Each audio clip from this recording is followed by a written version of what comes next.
가끔씩 영화를 봅니다.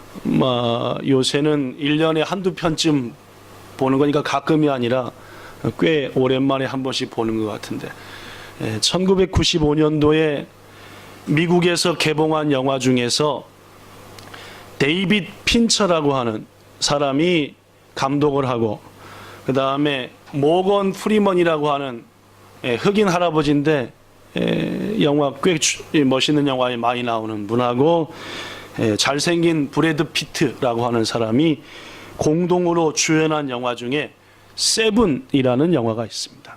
7이라는 세븐, 그 세븐입니다.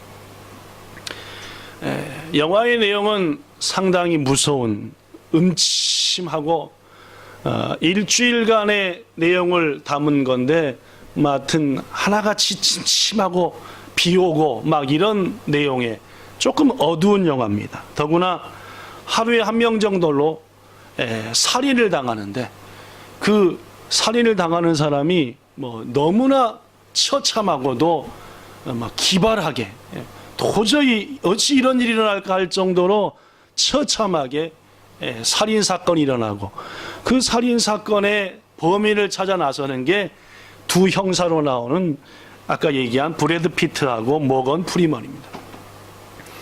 이 영화에서 가장 중요한 주제는 7가지 죄입니다. 7가지 죄. 인간을 파멸로 이끄는 7가지의 죄가 있는데 그 죄를 지은 사람을 이 한 사람이 처참히 죽입니다. 가장 먼저 죽인 사람이 탐식, 너무 많이 먹는 걸 너무 밝히는 사람. 그 사람을 처참히 죽여서 하고 막 이래. 이 7가지 인간을 파멸로 이끄는 죄라는 말이 인류의 최초로 등장한 것은 지금부터 약 1700년 전인 4세기 후반입니다. 초대교회 후반인데 당시 교회는 성경에 있는 모든 죄에 대한 것들을 바탕으로 이 7가지는 특별히 우리 인간들을 파멸로 이끄는 나쁜 죄다. 이 7가지 죄는 절대로 지어서 안 된다 라고 교회가 가르쳤고 그 후에 단테라고 하는 사람이 신곡이라고 하는 그의 글에다가 그 7가지 죄를 구체적으로 설명했으며 그래서 중세교회는 이 7가지 죄에 대해서 자세히 가르쳤습니다. 고로 지금부터 약 20년 전에 개봉한 이 데이빗 핀처 감독의 세븐이라고 하는 영화는 그 7가지 죄의 두려움, 7가지 죄를 지은 자를 어떻게 어떤 사람이 징벌하는지 그러한 내용으로 만든 영화. 그 7가지 죄는 뭐냐? 한번 읽어볼까요? 이런 것들입니다. 천천히 시작. 첫 번째는 프라이드라고 교만. 둘째 시작. 질투. 남의 것을 보고 막 질투하고. 셋째 시작. 분노입니다. 넷째는 너무 먹기를 좋아하는 남의 것 뺏고 싶은 마땅히 일어나 일해야 되는데 일하지 않는 다른 여자를 사랑하고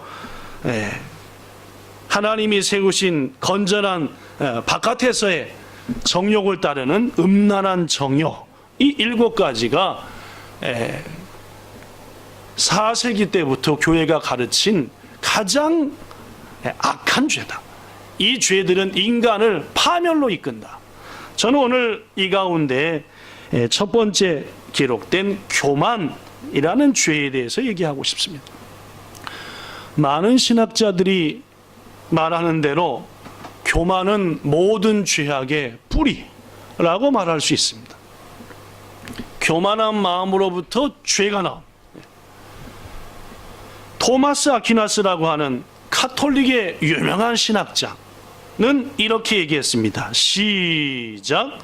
교만은 모든 죄악의 어머니. 교만은 모든 죄악의 어머니다. 사람이 행하는 모든 악한 죄들이 처음은 교만으로부터 시작한다라는 말입니다. 오늘 본문인 누가복음 18장은 예수께서 하신 비유인데 성전에서 두 사람이 기도했다는 겁니다. 한 사람은 바리새인이고 또 한 사람은 기록된 대로 세리입니다. 바리새인은 엄청나게 교만한 기도를 했고 세리는 겸손한 기도를 했습니다. 예수께서는 오늘 본문을 통해서 교만에 대해서 경고하시고 겸손할 것을 말씀합니다. 저는 오늘 본문 말씀을 바탕으로 교만이라고 하는 죄는 어떤 죄인가 세 가지 먼저 소개하겠습니다. 첫째, 교만은 도대체 어떤 죄냐? 극단적인 자기중심입니다. 자, 9절 같이 읽어보겠습니다. 여기 써진 대로 시작.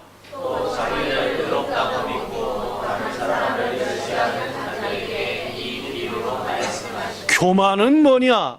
자기를 의롭다고 믿고 다른 사람은 멸시하는 자가 교만한 자다라는 말입니다. 쉽게 말하면 자기가 하는 것은, 자기가 생각하는 것은 다 맞아요.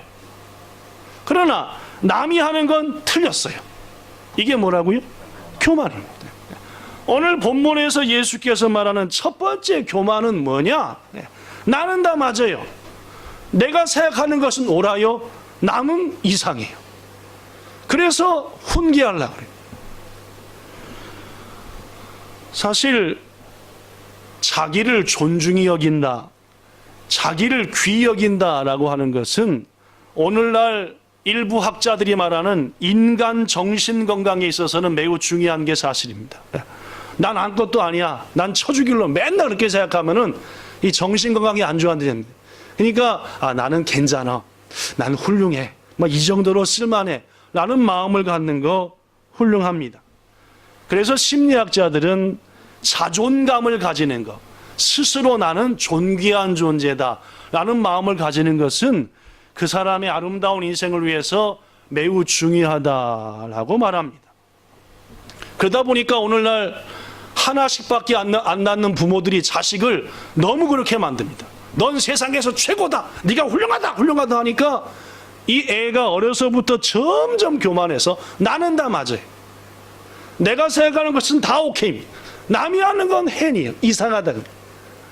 사랑하는 여러분, 건강한 프라이드, 즉 건강한 자존감은 절대로 죄가 아닙니다. 그러나 문제는 자기를 사랑하고 자기를 너무 귀하다 보니까 자기만 사랑하고 자기만 귀히 여겨서 다른 사람은 틀렸다, 다른 사람은 그렇지 않다라고 생각하는 것, 이게 교만입니다. 난 훌륭하다 생각하는 거 그럴 수 있어요. 그런데 그걸 바탕으로 다른 사람은 다 틀렸다, 다른 사람 거 인정 안 해요, 전부 다 내 마음대로, 내 거예요. 일종의 자기 숭배입니다. 자기 신앙이고 자기 믿음이고. 중세 15세기의 유명한 설교자였던 지롤라노 사보나롤라라는 사람이 있습니다. 이름이 참 그죠? 자칫 발음을 잘못하면 지랄 뭐 어떤 식으로 이렇게 불량한 식으로 발음이 되는데, 하여튼 지롤라노 사보나롤라, 발음도 잘 안. 이 사람이 훌륭한 설교가였는데 일정 기간 동안 어느 교회로 설교자로 파송을 받았습니다. 몇 해 동안 그 교회에 머물게 되었는데 그 교회에 온 지 몇 날이 지난 다음에 야 또 정리가 끝나고 교회 마당을, 넓은 마당을 산책하는데 떡 보니까 마리아 상이 하나 세워져 있었고 그 상 앞에 어떤 노인이 간절한 마음으로 기도하는 모습을 봤습니다. 그래서 야, 이 교회 참 신실한 노부인이 계시는구나 라고 생각했는데 다음 날도 산책을 하다 보니까 또 어제 그 노부인이 어제 딱 그 자리에 앉아가지고 눈물을 흘리면서 기도하고 있는 게 아니겠습니까? 이야, 훌륭하다. 그 다음 날도 몇 날이 지나고 몇 달이 지나도 그 부인은 계속해서 거의 비슷한 시간에 와서 그 석상 앞에서 눈물을 흘리고 있었습니다. 많은 날들이 지난 어느 날 사보나롤라는 그 교회에서 오랫동안 먼저 사명을 감당했던 친구 수도사와 함께 그날도 교회 뜰을 산책하고 있었습니다. 변함없이 그 노부인은 그 석상 앞에서 역시 기도하고 있었습니다. 사보날 올라가 친구한테 말했습니다.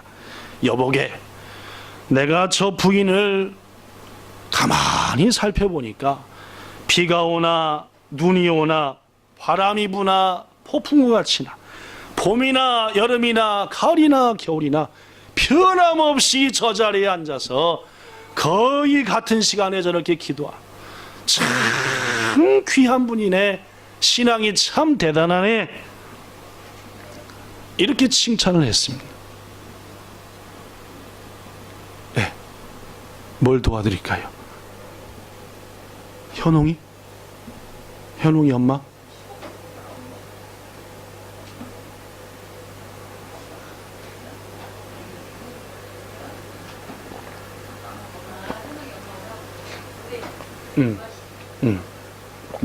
예, 현웅이가 똥을 쌌는가 보다, 그죠? 예. 아니, 배고파서 그런가요? 좀 울었답니다. 그쵸, 오늘 저 몽창건 차장님하고 하민이하고 둘이 딱딱한 남자들이 보니까 현웅이가 감당이 안 됐나 봐요, 그죠? 따뜻한 손길이 필요했던 것 같습니다.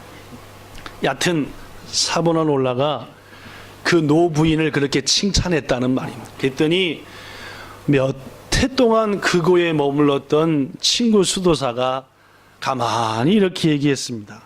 자네 아직 몰랐었구만.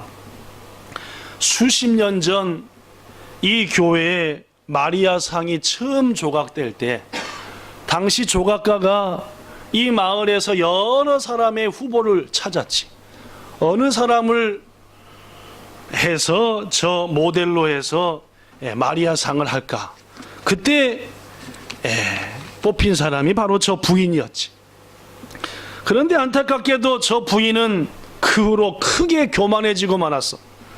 얼마나 많은 사람에게 자기를 자랑하고 의시되고 또 상처를 주었던지. 결국 사람들은 하나 둘 저 석상에서 떠나가고 말았지. 그럼에도 불구하고 저 부인은 자기만 옳았지. 다른 이는 다 틀렸다고 얘기했어. 저 부인은 그 후로 지금까지 하나님이 아닌 자기 자신을 숭배하고 있는 거라네 라고 얘기했어. 물론입니다. 사랑하는 성도 여러분, 아마도 이 여인은 그렇게 생각했을지도 모릅니다. 하나님께서 나를 얼마나 어여삐 보셨으면은 이 마리아상의 모델로 나를 삼으셨을까. 그래, 내 믿음이, 내 가진 신앙이, 내 모습이 가장 아름다운 거야 라고 말입니다. 물론 그가 마리아상의 모델로 선출되었을 때는 가장 아름다웠을지도 모릅니다. 그러나 그는 교만해지고 말았고 그만 자기만이 옳고 다른 사람이 틀리다 라는 생각을 가지고 말았다는 겁니다. 오늘 본문에서 말하는 첫 번째 교만의 죄, 그것은 자기 자신의 절대화입니다. 교만한 사람은 대개의 경우 나는 옳고 다른 사람을 틀립니다. 가정에서도 나만 옳습니다. 교회에서도 나만 괜찮습니다. 사회와 직장에서도 나만 옳고 다른 사람은 다 틀립니다. 귀중하신 성도 여러분, 내가 귀하다면은 다른 사람도 귀하다는 것을 인정할 줄 알아야 됩니다. 그것이 겸손한 그리스도인의 첫걸음을 기억하시고, 나도 나의 자녀도 귀중하다고 한다면은 다른 사람도 상대의 자녀도 상대의 마음도 귀중하다는 것을 인정하는 여러분과 저가 되기를 예수님 이름으로 부탁합니다. 오늘 본문을 통해서 교만은 또 어떤 죄인가? 본문 11절에 이런 말이 있습니다. 바리새인은 서서 따로 기도하여 이르되, 하나님, 나는 다른 사람들 즉 토색, 불의, 간음하는 자들과 같이 아니하고 저기 있는 세리와도 같이 아니함을 감사합니다. 물론입니다. 이 말씀을 통해 볼 때 교만한 죄 두 번째는 남과 나를 가릅니다. 맨 첫 번째는 나는 옳고 나는 틀리다, 너희들은 한 것이 한 걸음 더 나아가서 아예 가르기 시작해요. 저것과 나가 틀리고 저것과 내가 틀리고 오직 나만, 성도 여러분, 교만한 자는 스스로 다른 사람과의 관계를 끊어버리고 혼자만 잘났습니다. 혼자만 신앙 엄청나게 있는 체하고 혼자만 기도하는 체합니다. 그리고 정죄합니다. 오늘 이렇게 말한 바리새인이 정말로 하나님 보시기에 의로운 자였습니까? 그렇지 않습니다. 예수께서 바리새인을 이렇게 책망했지요. 자, 마태복음 23장 13절 이렇게 써졌습니다. 화 있을진저, 무슨 말입니까? 너는 벌을 받을 것이다, 그 말입니다. 외식하는 서기관과 바리새인아. 외식이 뭡니까? 속에는 온통 검은 게 들어있으면서 겉으로는 잘난 체 하는 것. 이어서 말합니다.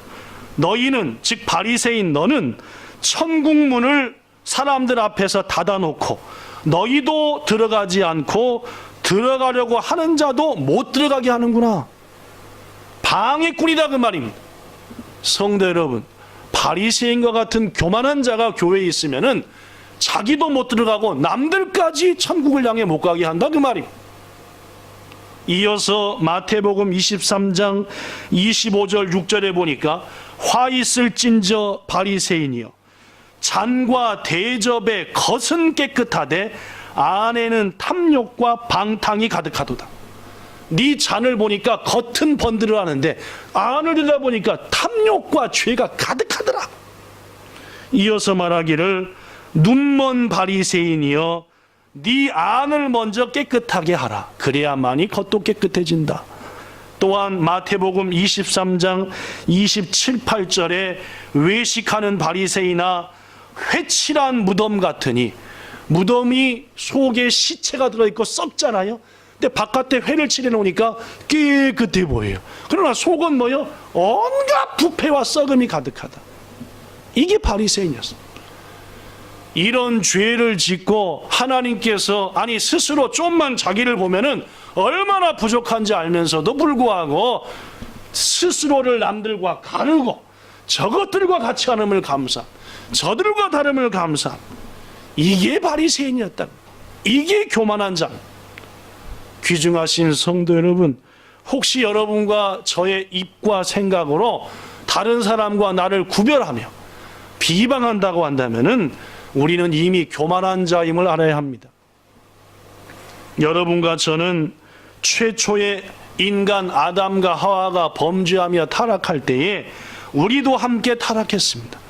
고로 우리 역시 죄인입니다. 우리 속에 부패함이 가득하다는 것을 인정하는 것이 옳다는 말이에요. 그렇기 때문에 우리가 이웃들에게 지나치게 공격적이고 비판적인 자세를 갖는 것은 조심해야 합니다. 무엇보다 예수님의 말씀대로 내 눈 속에 있는 들보를 봐야지 남의 눈 속에 있는 조그만 티를 먼저 지적하는 자가 돼서는 곤란하다, 그 말입니다. 남의 부족함을 보면은 내가 더 부족함을 깨닫고 회개하는 게 겸손한 자인데, 남의 부족함에 대해서 더 뭐라고 하는 자는 교만한 자다라는 말이에요. 성도 여러분, 교만한 사람이 교회에 있으면은 그 교회는 어지러워집니다.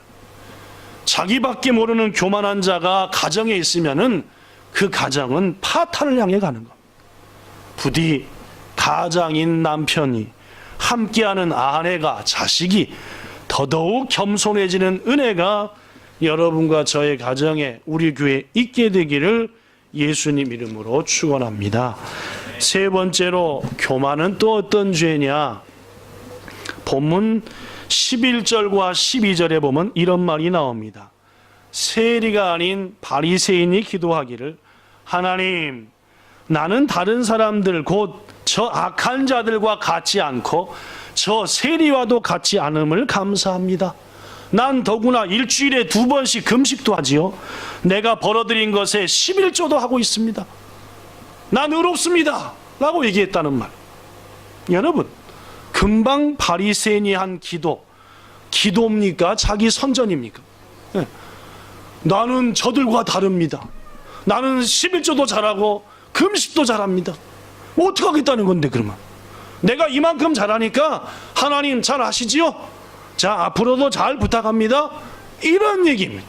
이건 기도가 아니라 자기 선전이고 과시입니다.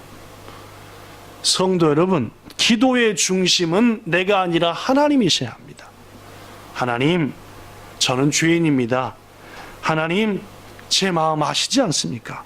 하나님, 불쌍히 여겨주세요. 하나님, 은혜를 구합니다. 기도라고 하는 것은 주님이 중심이 되고 내가 그 주께 은혜를 구하는 겁니다.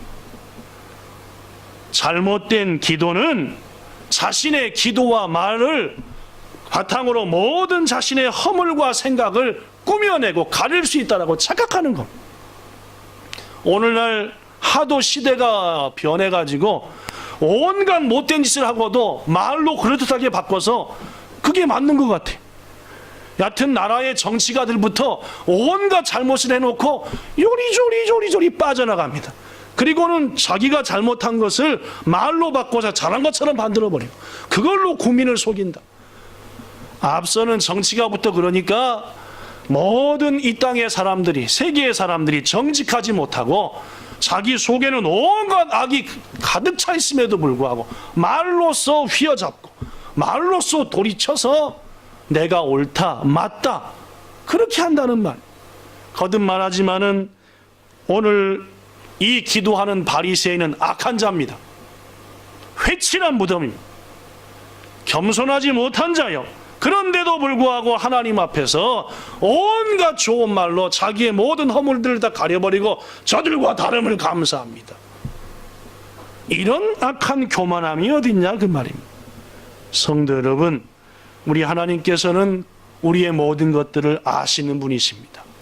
고로 우리는 더 낮아져야 됩니다. 어떤 젊은 부부가 결혼을 하게 되었대요.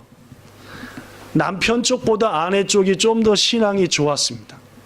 그래서 아내가 남편에게 결혼할 조건으로 한 가지를 부탁합니다. 우리 결혼하여 같이 항상 잠자기 전에 손을 꽉 잡고 하나님께 꼭 기도한 다음에 잡시다. 그거 할 수 있겠어? 그거 할 수 있다면 난 결혼하겠어. 결혼하기로 했습니다. 신혼 첫날 밤부터 약속을 지켰고 두 사람은 항상 잠자기 전에 손을 꽉 잡고 기도하고 잤습니다. 물론 아내가 더 믿음이 좋다 보니까 대부분의 기도는 아내가 했고 남편은 아멘 하고 자는 경우들이 대부분이었습니다. 어느 날 바깥에서 이 신랑이 완전히 고주망태가 돼가지고 막 만취해가지고 횡설수설하면서 집에 들어왔습니다.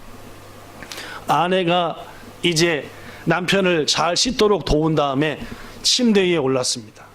자, 오늘도 잠자기 전에 기도하고 잡시다 하고 남편한테 얘기했더니 남편이 오늘은 그냥 자제는 거예요. 기도합시다. 억지로 해가지고 딱 손을 잡고 오늘도 아내가 기도합니다. 하나님께서 보시고 아시다시피 오늘 밤은 우리 남편이 고주망태가 되었습니다. 남편의 죄를 용서해 주시고 더더욱 성결하게 사소서. 그러니까 남편이 갑자기 술이 확 깨는지 소리를 빡 지르더래. 뭐라고 지르느냐? 여보, 하나님 앞에 술 취했다고 있는 그대로 얘기하면 어떻게? 아프다 그래, 아프다고. 이렇게 얘기했대. 성도 여러분, 오늘 본문의 교만한 바리새인은 하나님을 속일 수 있다 생각했습니다. 성도 여러분, 우리 하나님은 우리의 모든 것들을 우리보다 더 자세히 아시는 분임을 잊어서는 안 됩니다. 자, 그렇다면은 자기가 죄인임을 알고 있었던 세리는 어떤 기도를 드렸느냐? 본문 13절에 보니까 여기 써진 대로 세리는 멀리 서서 차마 하나님 십자가 앞에 오지 못하고 자기가 얼마나 부족한지를 아니까 저 끝에 앉아가지고 감히 눈을 들어 하늘도 못 쳐다보고 어찌 내 죄인된 모습으로 하나님을 바라보면서 기도하겠냐, 이러고 찌그러져 있으면서 가슴을 치면서 하나님 저를 모아줘서 불쌍히 여기소서. 나는 뭡니다? 죄인입니다. 오늘 본문에서 예수께서 말씀하신 결론은 내가 너에게 이르노니 저 잘난 체하는 바리새인이 아니라 자기를 낮춘, 자기가 죄인인 것을 안 저 세리가 하나님으로부터 의롭다 하심을 받고 집에 갔다. 무릇 자기를 높이는 자는 낮아지고 자기를 낮추는 자는 높아지리라 라고 말씀하셨습니다. 성도 여러분, 우리도 이렇게 기도합시다. 은혜로운 주님, 저는 죄인입니다. 고로 저는 주의 은혜만을 의지할 수밖에 없습니다. 불쌍히 여기시고 새롭게 하소서. 이 기도를 주님이 기뻐하시고 이 마음을 받으신다는 말, 마땅히 지옥불에 떨어질 참으로 악한 저를 위해 십자가를 지신 주님, 지금은 부활하셔서 보좌의 우편에 계신 주님, 저의 모든 이 허물과 죄를 예수의 보혈로 정결케 해주시고 은혜를 주소서. 이러한 기도, 낮아지는 기도, 주님이 응답하시는 기도인 줄 믿습니다. 자, 그렇다면 교만한 죄의 결과는 뭘까요? 교만은 하나님이 가장 싫어하시는 건데, 교만하면은 어떤 결과가 우리에게 오느냐? 두 부류가 있습니다. 첫째, 하나님을 믿지도 않고 알지도 못하면서 교만한 자, 영원한 지옥불입니다. 왜냐? 하나님을 겸손함으로 받아들이고 저의 주가 되시옵소서, 저를 지으신 분은 하나님이십니다 라고 받아들여야만이 이 사람이 천국 갈 텐데, 교만해서 자기가 주인이, 내 인생 내 마음대로 살아요. 이런 사람은 너무너무 교만하여 자기를 지으신 하나님을 받아들일 준비가 안 돼 있고 마음이 없으니 이 사람에겐 영원한 지옥불밖에 없다는 말이에요. 또 다른 부류입니다. 예수님을 알고 그런데도 교만한 부류입니다. 이 사람은 그 교만이 깨지기 전까지 주의 은혜를 누릴 수 없습니다. 야고보서 4장 6절에 보니까 하나님은 교만한 자를 물리쳐버리신다 했어요. 밀어버린다, 물리쳐버린다. 겸손한 자에게 은혜를 주신다 했습니다. 그리스도인이 교만하면은 하나님의 은혜를 못 누립니다. 그리스도인이 아닌 자가 교만하면은 그는 결코 천국에 도달할 수 없습니다. 오늘 이 시간 함께한 여러분, 겸손하기를 예수님 이름으로 부탁합니다. 끝으로 어떻게 해야만이 교만의 죄를 없앨 수 있을까요? 이겨낼 수 있을까요? 고린도전서 9장 27절의 사도 바울, 그는 정말로 교만 때문에 괴로워했던 사람입니다. 자기 속에 자꾸 올라와요. 자기 생각이, 경험이, 학식이, 수많은 것들이 올라왔습니다. 그때마다 그는 이 모든 걸 분토와 같이 버리겠다, 배설물처럼 버리겠다. 왜 강조한지 압니까? 자꾸 올라오니까 교만한 마음. 자기 속에 자꾸 두 가지 법이 옵니다. 한 가지가 교만한 마음이. 그래서 고린도전서 9장 27절에 고린도 교회 성도한테 말합니다. 고린도 교회 성도들이요, 내 마음속에 자꾸 교만한 게 올려옵니다. 고로 이 몸을 쳐서 복종하게 매일같이 빵빵 칩니다. 그렇지 않으면 내가 복음을 전파한 다음에 버림받을 것이기 때문에 그랬습니다. 사도 바울은 무엇보다도 자신의 교만함이 두려웠습니다. 실컷 예수 전하고 버림받을까 봐 두려웠어요. 이게 바울의 마음입니다. 성도 여러분, 여러분과 저도 그런 마음을 가집시다. 목사로서, 교사로서, 재직으로서 마땅히 겸손해야 함에도 불구하고 자꾸 교만한 마음이 온다면은 내가 이러다가 쳐서 복종시켜 나날이 겸손해지는 삶을 사는 여러분과 저가 되기 바랍니다. 교만은요, 잠깐 틈만 보여도 올라오는 게 교만입니다. 이 교만을 오늘도 이기는 여러분 되시기를 예수님 이름으로 축원합니다. 말씀을 마칩니다. 오늘은 인간을 파멸로 이끄는 7가지 죄악 중에 한 가지인 교만에 대해 말씀드렸습니다. 첫 번째, 교만은 어떤 죄냐? 나만 옳다, 다른 사람은 틀렸다, 이게 교만입니다. 둘째, 교만은 뭡니까? 그걸 바탕으로 벽을 쌓기 시작합니다. 자기 도취에 빠져서 다른 것들은 다 틀리니까 아예 벽 쌓고 사는. 세 번째, 교만은 뭡니까? 하나님 앞에서까지 속입니다. 교만한 자, 예수 안 믿는 자는 절대 구원받지 못합니다. 교만한 자, 예수 믿더라도 은혜를 못 누립니다. 우리 무엇보다도 교만한 마음이 생기면 칩시다. 무엇보다도 주께서 말씀하시면 무엇인지 순종하는 자가 됩시다. 이것이 겸손과 교만의 가리길입니다. 주님이 뭐라고 말씀하든지 순종하면은 그는 겸손한 자입니다.